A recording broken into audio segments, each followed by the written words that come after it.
It's Face to Face, where we talk with entrepreneurs about their journey and all its ups and downs. Today we'll be talking to MarVin Mava, the director of Mustang Dance Academy, about his journey. Let's groove! Hello, thank you so much for having us. Today I'm going to be speaking to MarVin Mava, one of the directors of Mustang Dance Academy. So how are you doing today? I'm fantastic. Thank you for having me. It's such an honor. Yeah. Thank you for having us as well. Yeah. Okay, let's get into it. So, congratulations on pretty much 10 years of Mustang Dance Academy. Can you let us know how your journey with Mustang began and how's it going these days? Yeah. Okay. It all started kind of like when I was in high school. So I was 15 back then, and we are in this Boys Scout troop, right? Okay. We started off there. It's called Silver Mustang Scout Troop. Wow. So that's how the name came in, right? So like every year when they have like those Hari Guru.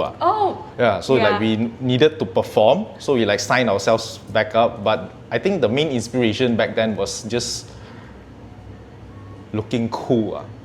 I mean, that itself is like an inspiration back then, So that's how Mustang Crew came in, and then I think after that we left high school, and back then I was the youngest member in the crew, so we had our leader. So shout out Makalele, love you. So and then he was the one who started the studio. So it was called Mustang Dance Studio back then, and then he ran the business for about 2 years, and then basically we have this whole community and this whole family kind of vibe going on right now. Back then, and then 2 years in, I think dance is relatively a challenging industry. So he kind of gave the hint that he wanted to give up. So to many of us, right? We treat this whole space is like our second home, if not our home. Me personally, I was kind of devastated, and I felt like I wouldn't want to let that happen. So I just had that thought hey, why not I just jump in and then assist him for a while, and we'll see how it goes. So I did that. I was still studying back then, in my last sem of the college, and after that, it was I'm still here after 12 years, and then there's a lot of ups and downs, emotional roller coaster ride, Junyang. Yeah, so I think we're kind of fortunate, feeling a lot of lucky, a lot of support we had. Yeah, answer the question. Damn. Yeah, sure. So. For sure, that was very interesting. The kind of the journey of how Mustang became what it is today. Yeah. What is something that you would tell yourself before becoming the director of Mustang? I think mainly I would just tell myself is it's never gonna be easy. It's going to be very, very tough, because first is the dance industry, right? People instantly wouldn't think it is the go-to career path, since young. And I don't think any parents, I would represent my parents as well to say this, is they won't be feeling so proud if I were to choose this career path. But I chose it myself, and then if I could tell myself back then, I would just say it's going to be damn tough, man. I mean, so you gotta keep on going, don't give up so fast. Which I'm glad I did. Not give up. Gotta persevere. Be resilient. How did you decide, how did you all you took over? I took over so basically I'm not the founder, but he is a very, very good friend of mine. Until today, we are still in very, very good terms. He's my brother. So I kind of took over. Cool. The place. Definitely. Besides that, do you know when you first started, like how tough was it to like start such an academy or like the studio in the first place? Like was funding really hard? Like how did you all manage to do it? I think it just came naturally, like just the thought itself, like I wanted to survive this place, not just for myself, for the whole family that we are in, right? It just eventually came very natural that like I had to like figure things out. So if whatever I don't know, I don't even know how to run a business, how rent goes, how to pay the electricity, right? So eventually everything just came to place because of the passion is like so strong. Yeah. But if you were to ask me like funding, there's not much funding involved because like it's basically just an empty space. But obviously running a business, we need some cash flow. Like so for me, since young, I have this drive for like earning side incomes. So like since young, like during secondary school, I already like started my own online business selling shoes. It's like kind of like drop shipping kind of concept. Yeah. So like I kind of like had my own funding, I guess. So I think that kind of like turned it into our cash flow back then. Yeah. Like to start off. Yeah, but it's not like a lot because it's like basically like it's just an empty space. It's not like because the studio you just need mirror and the floor. Yeah. Keep it simple and then like do what you can with what you have. Can I kind of ask like what's the approximate number you put in the studio when you first started? Back then, like 13 years ago, I think like probably just about like 20K. Okay. But throughout the years, obviously there's ups and downs. Then it's not that easy. It's hard to forget all the struggling times, but still happy. Understand. More than happy. Yeah. Really like a passion project for you. But started off like 20K, I don't know. Just Understand. So before this, we were talking about like COVID being especially challenging. So can I ask like, how did you all handle that time period?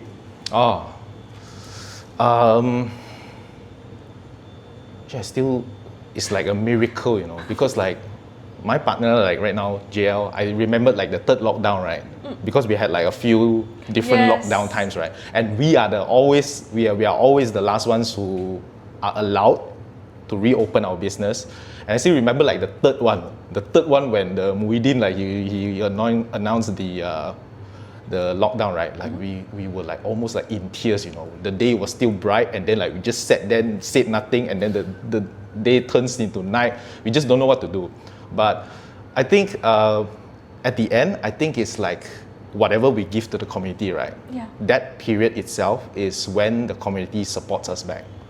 So we tried like online classes, but it is definitely not something like fulfilling because dancing, we need like the physical emotion, physical touch and everything, presence.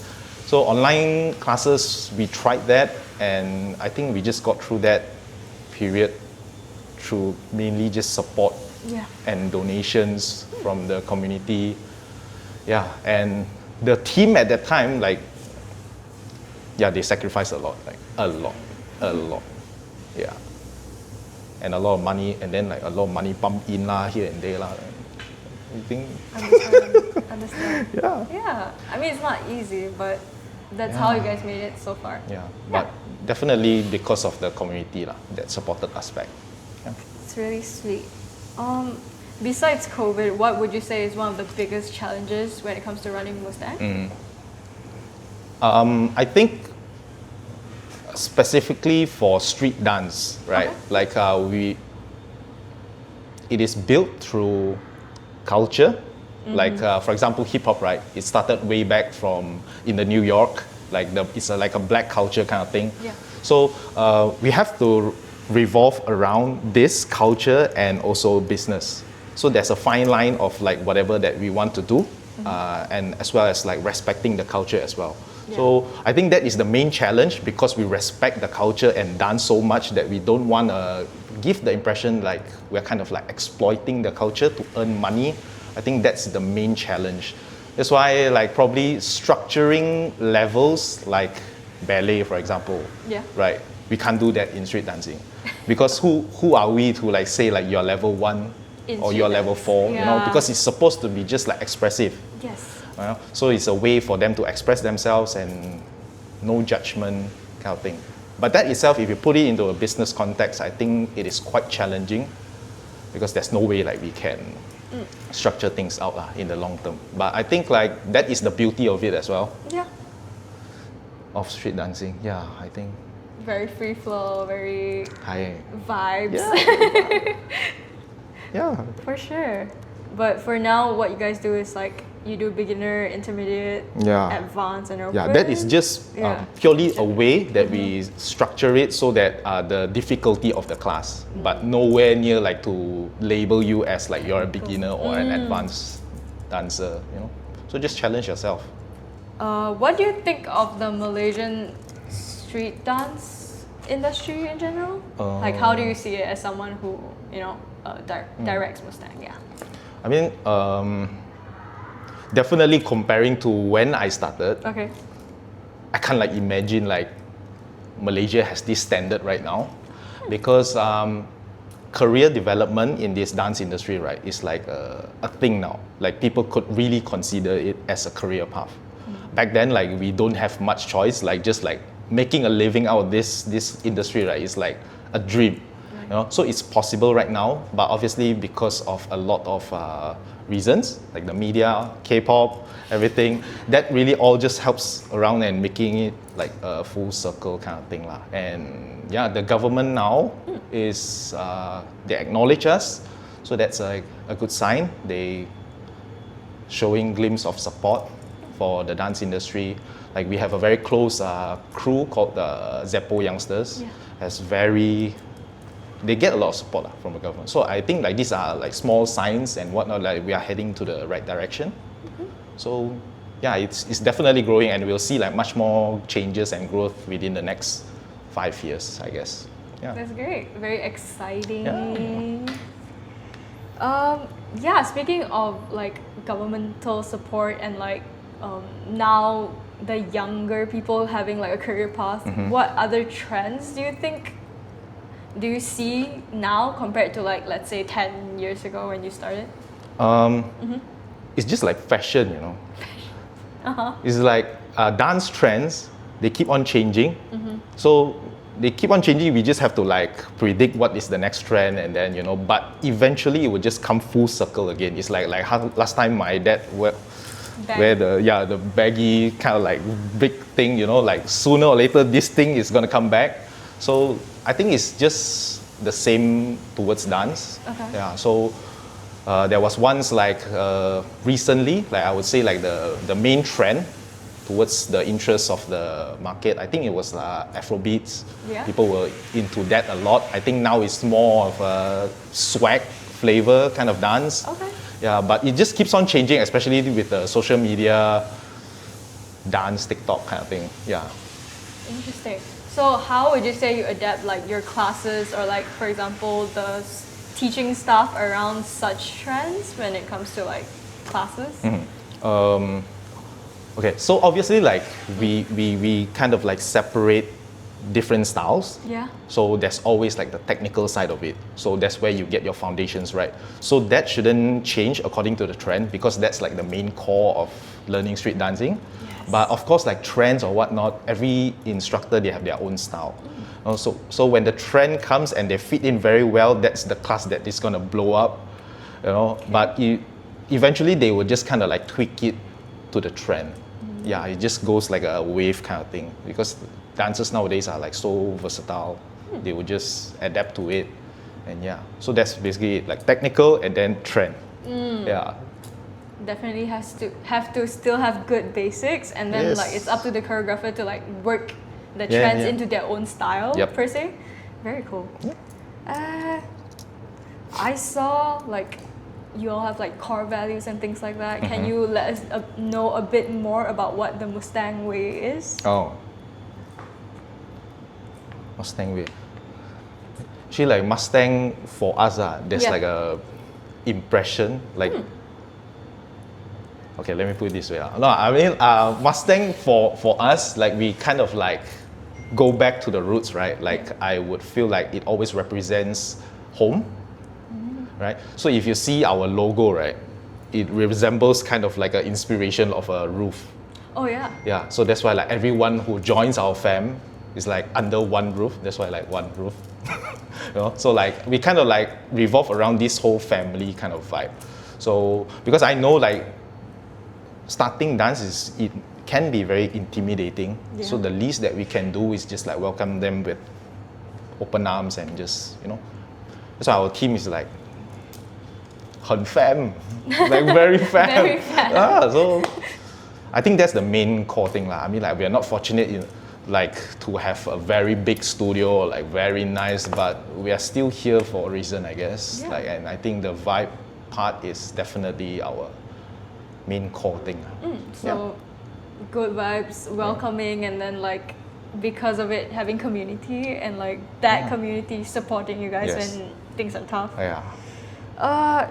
Yeah, speaking of community, besides like having good vibes, what do you think like helps you all maintain such a good relationship with, you know, your community? Maintain, I think. Or do you have like any general tips on how to build a good community? The thing with it is like in street dancing, right? No one has really done it and proven that this is the correct way. Yeah. Up until today, right? After like a decade, we are still figuring it out.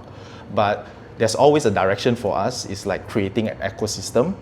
You know, like from a non-dancer perspective to like, let's say like I want to learn dance, there must be a pathway for them to like learn to a certain stage and then they can consider on turning it into a career.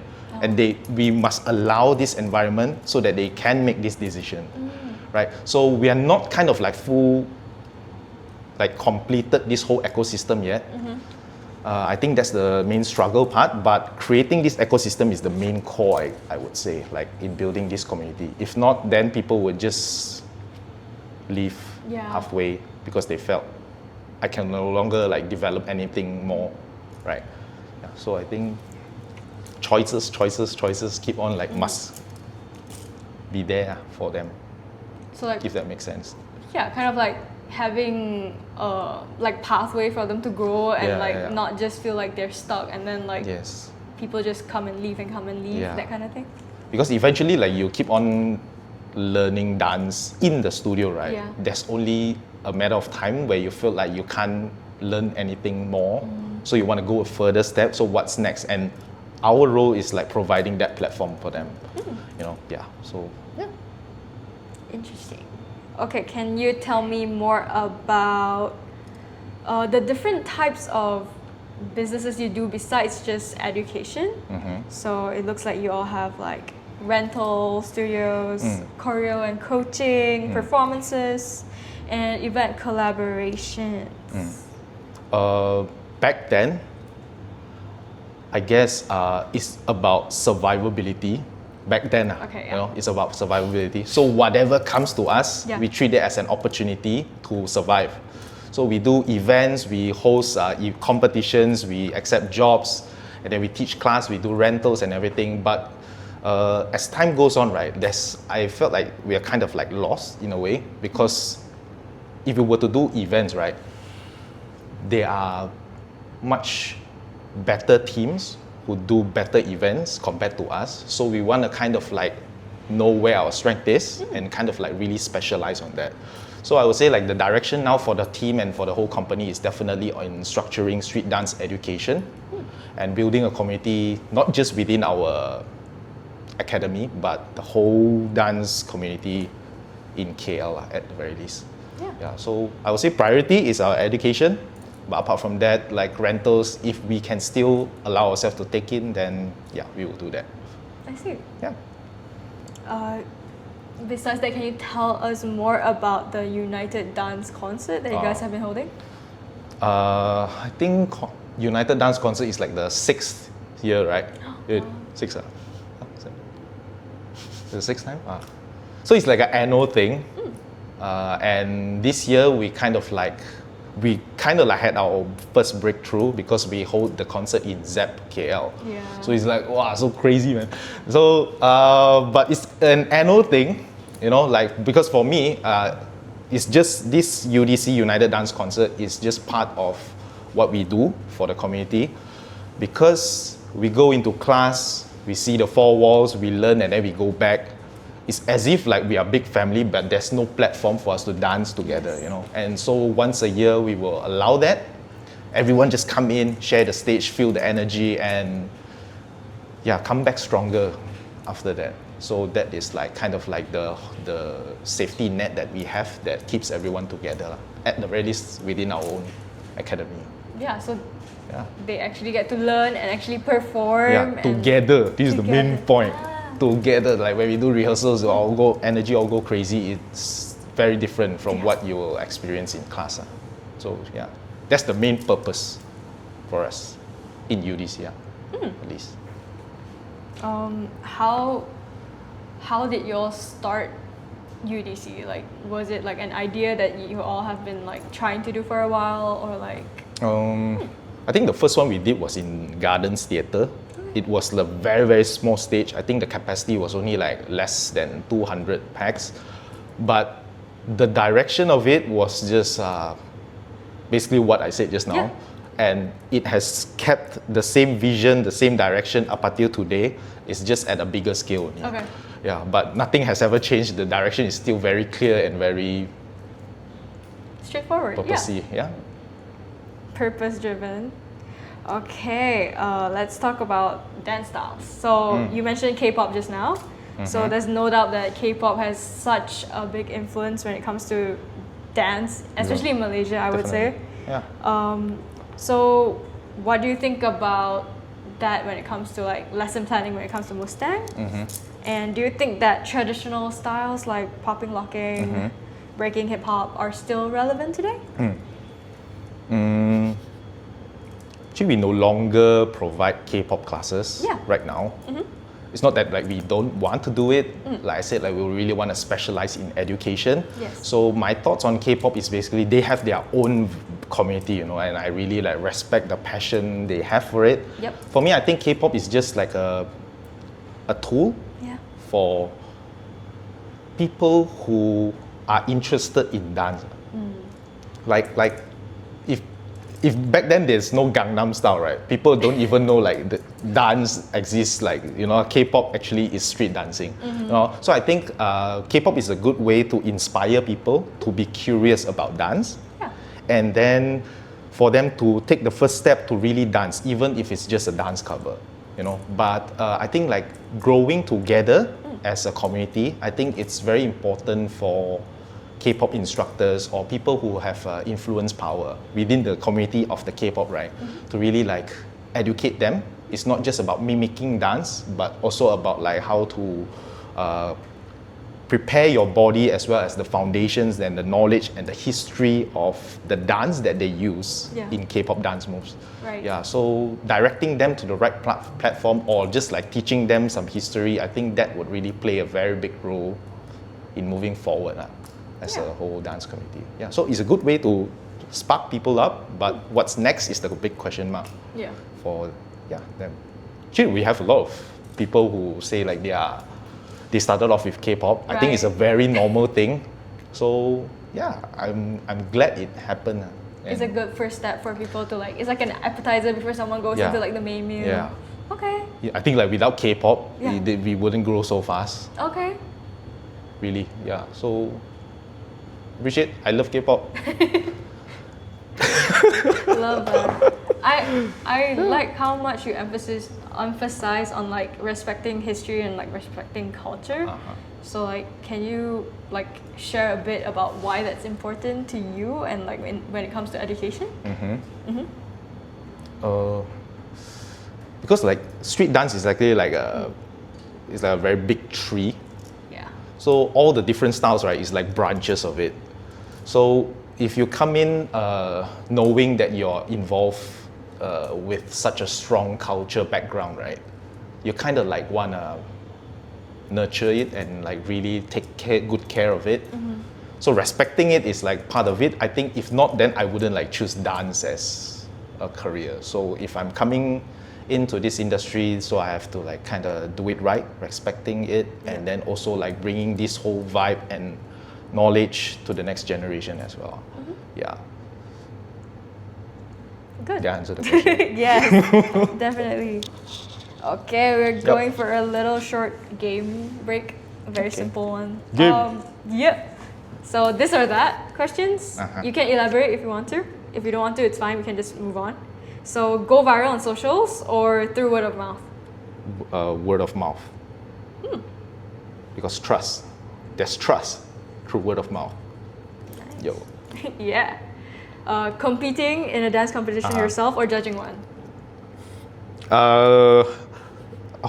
I think I should be competing, but like right now, probably judging. But what would you want to do? I want to compete, but it's just that am I capable to compete? You know, it's a different thing. Also, fair. like self-reflection is very important, guys. Yeah. Important. Keep yourself But it's fun, competitions. Yeah. Yeah. We'll ask you more about that. Popping or locking? Popping, baby. Okay. I was very invested in popping. Is that your first style that you started with? No, like back then in high school, we started off with breaking. Okay. But nothing too fancy. We just look cool only. Then Important. I mean, like back then we had no platforms to learn. Basically, there's no studios available who Yes. specializes in street dancing. So the only platform we had was YouTube. Yeah. So we kind of like just copy paste. That's how we learn. So after breaking, we just kind of like ventured into a style called animation. Yeah. So it's under the popping roof. Yeah. So popping. Nice. Malaysian question, teh or kopi? Kopi. Okay. Cannot live without kopi. Caffeine. Yeah. Okay.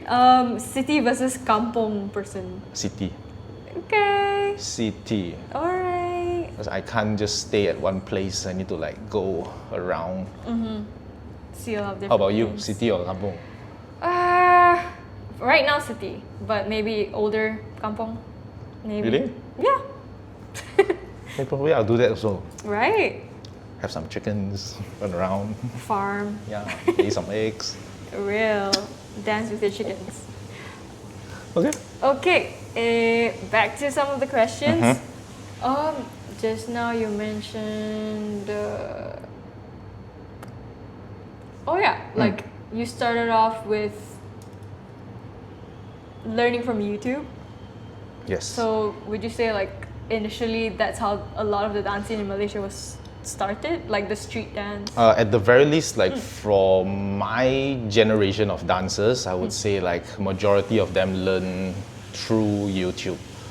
Yeah, until like, I think Mustang is one of the earliest ones to open a dance studio here in KL. Only then we had this platform to really start teaching, provide space. Yeah, so YouTube and the street is like where we learn dancing. Okay. Yeah. So nowadays, like we feel like it's quite grateful for us because we have the space to really like sponsor some crews, right? Because back then we don't even have this kind of opportunity, so it's kind of like our way of giving back. Yeah. Yeah. So, yeah, Lovely. appreciate. Right. Yeah. You talked about street dance and like literally dancing on the street. Does that still happen nowadays? Yes, they do, Okay. but not me. Yeah, I mean like, it's a common thing. I think like if you just walk around KL, like the Bukit Bintang area, sometimes they will just hold like a cipher kind of thing, Yeah. and even for K-pop Yeah. community, right? They just have this like a K-pop random thing Yeah, where they K-pop just like random they just the famous place is like in front of the Pavilion KL. Yeah. They will just shoot a lot of kind of thing, and then it becomes like a random pop-up Play show, dance. you know. Yeah. Like, yeah, I think it's quite healthy, I would say. Yeah. Studio very boring sometimes. I see you see me, then we dance. We need to go out. Is the whole essence of it. For sure. Can you tell us in terms of like marketing not company, marketing a studio? So what is Mustang Dance Academy's approach when it comes to marketing? I mean, marketing. Like getting the word out. Yeah. Okay, I think like the main approach. Yeah. I mean, like shout out to Sean because he's our head of productions right now and marketing. He has been fantastic, but I think like the main approach is just being real. Yeah. Try to put ourselves in the consumer's perspective, right? Like what do they want to hear? What do they want to learn? What do they need? It's very important for us to know that and to provide that. Okay. So being real is one thing, but I think like we've always been kind of like, that's what people say lah. No, Like we're kind of like a trendsetter kind of thing. Okay. Yeah, so like we start a lot of things first, I would say, and of course that involves a lot of risk as well because there's no right or wrong decisions that we know is going to prove this kind of thing. For example, like we just had converted our classes from 60 minutes to 90 minutes. Wow. So because 1 hour is like probably just not enough, and that's how foreign countries run their classes. An hour? An hour and a half. Okay. Yeah, so we're like kind of like want to follow their footsteps as well, like Japan, Korea, and everything, even in the US sometimes, because an hour is just too short. So, but of course, like having to do all this kind of thing, can the market like absorb right now? Can they like adapt to it? Because with that, obviously, we have to like pay more to the instructors. Or not with such a limited space, we can only conduct that much classes, right? So like with the longer classes duration, I mean, like we're still running like after 1 year, like this 90 minutes kind of thing, and I think it's like a positive way to grow this community. This is what is needed, I would say. Yeah. To have like an effective class, like this change is something that's necessary. Yeah. Yeah. And like like online platforms, like all those kind of like reserve and book classes and everything, I would say like we are kind of like advanced in that way. So yeah, I think convenience is what we focus on a lot as well. Making it easy for the students to access a lot of things and And that's how you kind of in a way start new trends or like start new ideas because of that. Yeah. That's good. Hopefully lah. Because we also don't know, are we like, like doing the right thing? We feel like it's the right thing, but we just had to do it, because no one dares to take the risk. Okay. Yeah. Somebody has to do it. So you were talking about your team. You mentioned it quite a lot of times. So can you tell us about like how you retain the manpower and like how you foster like good teamwork between each other? Okay. Now the team is a very small team, including myself. It's only 5 of us. I would say like the direct team, and I will feel like every time a new team member joins in, right? Okay. I have to like pour in my emotions into the relationship. Because I can't just like treat them as a staff because like they are my direct team right now, So like I have to like kind of like know them more, go dive in deeper to their private life in terms of like knowing their dreams, I want to know their family and everything so that I can be closer to them. Yeah. So with this, like we are more than just colleagues. Yeah. We are like family, so that when I feel like that emotion thing is where it changes everything. Like when I pour in, then they can feel it, then they will also like take the extra mile to fight together with me.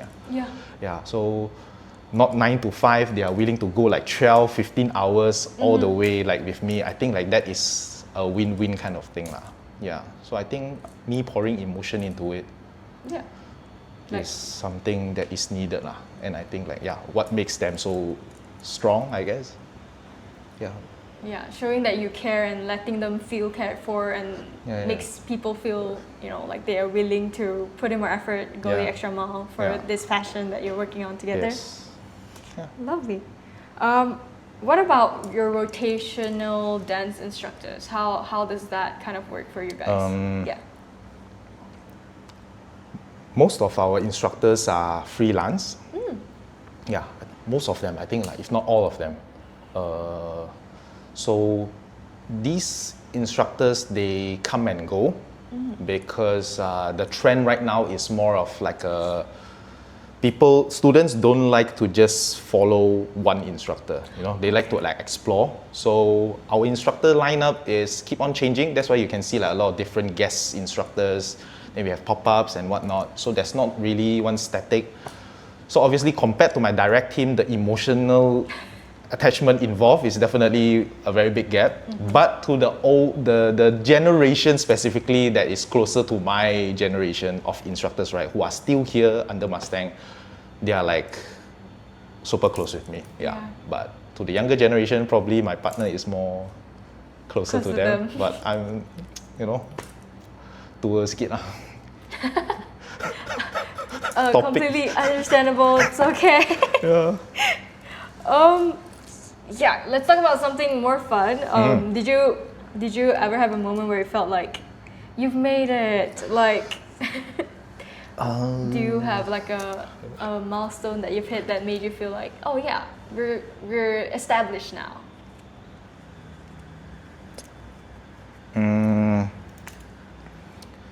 I think there's not really one specific moment because everything feels like a tiny little step, right? Like we keep on achieving something.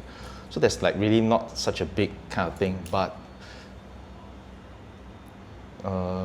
providing lifestyle to my team, I feel like it's something that I've proven to myself that this is something that can be built upon. Like because last time I can't even imagine I would hire someone just to help me take photo. Because last time was like I one person like everything I clean everything, I do the admin everything.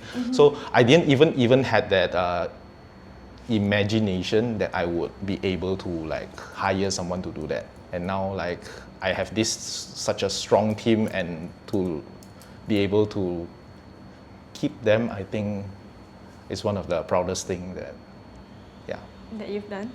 Yes, I've made it. Yeah. How do you guys celebrate your success? Like, yeah. I think now it's more private. Last time we used to like have parties with all the instructors after the concert, especially, and of course like during Chinese New Year. But right now I think like we appreciate more small gatherings, like especially with the direct team. So I would say like it's a celebration. It's just a thing that we need to like feed off each other's energy. Yeah. Yeah. Like bonding and getting closer. Lovely. Okay. Another fun part. What's your favorite part of your journey throughout with Mustang? My favorite part. I mean, it could be like memories or like whatever that remember. I think not just like I wouldn't like restrict myself in Mustang. Okay. I think like just dance in general. It has always been a thing that for myself, right, is because some of them would even treat dance as like a therapy. Yeah. You know, like we've seen broken lives, you know, like they are struggling with their family issues or whatever, then they take up dance as a way to like heal themselves. You know, and it still is happening today, and it is still a way for them to like overcome a lot of things like confidence and whatnot. So I think that is the most proud and beautiful thing that dance can ever provide, just as a tool. Yeah, so I think I think that's the favorite part of it. Like dance is therapy. Beautiful. So you should pick up dance. Oh my gosh. See next year, right? We'll see. Next year is next week. This will come out next year. So, what does a day in the life of being an entrepreneur look like for you? You don't have to give me. Yeah. I know every day is going to be very different, but like in general. Yeah, I think I think time, right? Yeah. Is like free, Okay. okay, but like flexibility, right, is like a reward. So it's like it depends on how you manage your time, because you can basically do anything that you prioritize. Yeah. Right. So like For you? you can be very free, but at the same time, this reward of this flexibility, right? If you abuse it, then you can't business may you can't suffer. survive this Yeah. much, you know. And there's this concept that I had from a different team that they shared to me. It's called the cash concept, right? Okay. Where the cash starts with K. So it's KASH. Okay. So we have knowledge, then we have like attitude, then we have like skill and also habit. Right. So K and A is like K is knowledge, S is skill, right? It's something that we can learn. Yeah. Yeah, it's like we are not born with, and then we can be good at it as we learn. So A and H is basically attitude and your habit. This thing you can't learn, you know. So like these two things, like if you have a good attitude and you have a daily habit that is very disciplined, and then you are like very consistent with your whole progress, right? Then I think whatever you do in life also will be fine.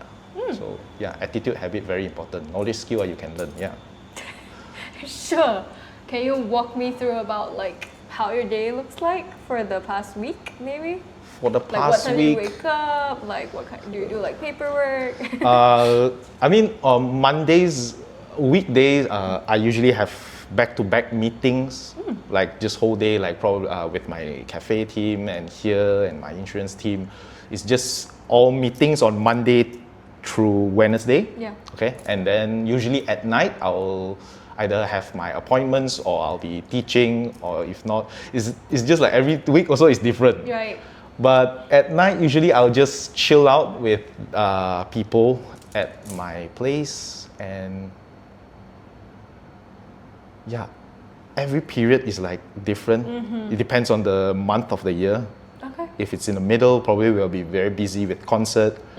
Yeah, so at the end of the year, it's probably going to be at the cafe. Yeah, but I have the habit of waking up very early, and I have to like walk my dog every morning. Yeah, then What I time go do you get up? like about 7:30 max or earlier. Okay. Yeah, regardless of what time I sleep. Oh. Yeah. What time do you sleep? Like 1-ish, Okay. or is the earliest, I think. Yeah. How about you? You don't have to talk about that. I wake up at 5:30 for work. Yeah. Oh, Yeah, because I take the train. damn. Yeah. Okay, Yeah. interesting. Oh yeah. Let's talk. Yeah. Do you have any No, other no. things you want to mention? Nope, Okay. all good. Can we talk about your future plans with Mustang? So you mentioned a little bit about the camp and things like that. This is gonna be posted next year, right? Yeah, Oh, like planning in February. oh. Okay. Okay. Yeah, because we have this annual thing, right? Yeah. Like the concert. So it's a decision that we made as a team. Like we're gonna do concert every alternate years. So probably next year we won't be doing our concert, but we'll be doing something else. We'll be doing a dance camp, right? So this dance camp is something that we really, really want to do for a very long time ago, and it's how we structure something that you learn out from the studio classes, understanding your body, connecting with people. I think this is the main essence of what dance should be, and of course, learning how to have fun through dance is what is this main whole core camp thing. Yeah. Yeah. So yeah. Do you have any advice for someone who's looking to perhaps opening their own dance studio, or anyone who's looking to further their career in the dance industry?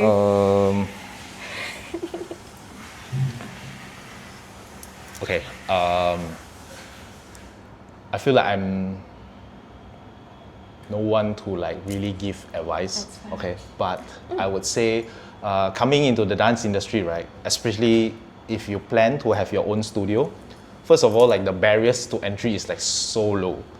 Okay. Yeah, it's literally so low. Like if you want to do it, then you can do it. Not very hard. You can just easily open one. But the thing that is hard is just like how you put your mindset to it, right?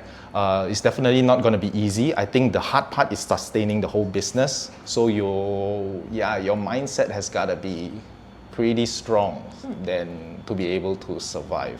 Yeah, and there's one saying, right, like from a great dancer in US, Keone Madrid and Jon also, shout out to you. It's like he said, like when you take care of dance, then dance will eventually take care of you as well. So I think that's how you should approach yourself if you were to come into street dancing. Yeah, but if you come in means I'm gonna be your competitor. No, but yeah, just Yeah. well, let's see how. And before we end it, Yep. do you have a motto or mindset that keeps you going? Like, what's your motto for the new year, or like just in general, like throughout No, I think running? Yeah, running. not all of really this as an one that I entrepreneur. keep on, but like challenges, right? They will keep on coming. So giving up is like a very easy way out. You know, so like they say, right, if you go to the bumpy road in a car, right, you don't leave the car, you just put your seatbelt on. So it's like you should be preparing this whole mindset, regardless of what you do, not just dancing, life in general. Yeah. So like power through, don't give up. Yes, persevere. Yeah, and then eventually things will be fine. Things will be okay. Yeah, Yeah. I'm still here. Yeah. So thank you for talking with me today. Thank you for having me. We're grateful to have you on TRAXX, and yeah, we'll see you guys around. Thank you. Bye. I just had a chit chat with MarVin Mava, the director of Mustang Dance Academy, about his journey, the street dance community, and resilience. I hope you learned a little bit more about what it takes to be an entrepreneur. See you.